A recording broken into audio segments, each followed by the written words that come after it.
네, 문재인 대통령이 오늘 청와대 회의에서 일본의 수출 규제 조치에 대한 세 번째 경고 메시지를 내놨습니다. 네, 일본이 반세기 동안 이어온 양국의 상호 협력의 틀까지 깨가며 우리 경제의 성장을 가로막으려 한다고 지적하고 결국 일본 경제의 피해가 덜 클 거라고 경고했습니다. 네, 청와대 취재기자 연결합니다. 임성호 기자.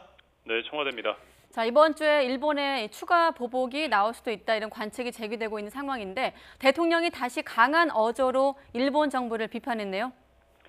네, 지난주 월요일에 청와대 수석 보좌관 회의와 30대 그룹 총수들과의 간담회에 이어서 문 대통령이 세 번째로 직접 일본 정부를 비판했습니다.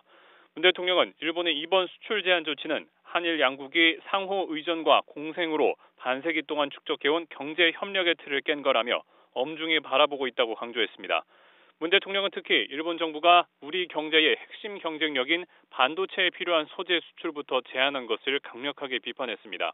우리 경제가 한 단계 높은 성장을 도모하는 시기에 이를 가로막은 것과 다름없다면서 일본의 의도가 거기에 있다면 결코 성공하지 못할 거라고 경고했습니다. 문 대통령은 오히려 우리 기업들이 수입처 다변화와 국산화를 통해서 소재와 부품, 장비의 대일 의존에서 벗어날 거라며 결국엔 일본 경제에 더 큰 피해가 갈 거라고 경고했습니다. 네, 문 대통령 굉장히 높은 수위로 일본 정부를 비판했는데 외교적 해결을 위한 협의에도 응하라고 다시 한번 촉구했죠.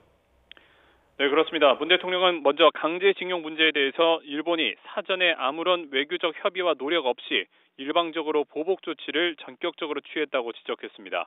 그리고 나서도 국제사회의 지지를 얻지 못하자 갑자기 한국이 대북 제재를 위반한 것처럼 말을 바꿨다고 비판했습니다. 문 대통령은 그러면서 이는 유엔 안보리 제재를 준수하면서 한반도 평화를 위해 총력을 다하고 있는 우리 정부에 대한 중대한 도전이고 한반도 평화 프로세스에 동참 중인 국제사회의 공동 노력에 대해서도 불신을 불러오는 것이라고 지적했습니다. 또 이 과정에서 오히려 일본의 전략 물자 수출 통제에 문제가 있었다는 게 드러나기도 했다고 문 대통령은 지적했습니다. 문 대통령은 일본이 의혹을 철회할 생각이 없으면 소모적으로 논쟁할 필요 없이 지난주 우리가 제안한 대로 양국이 함께 국제기구 검증을 받으면 된다면서 일본이 일방적인 압박을 거두고 외교적 해결의 장으로 돌아오라고 촉구했습니다.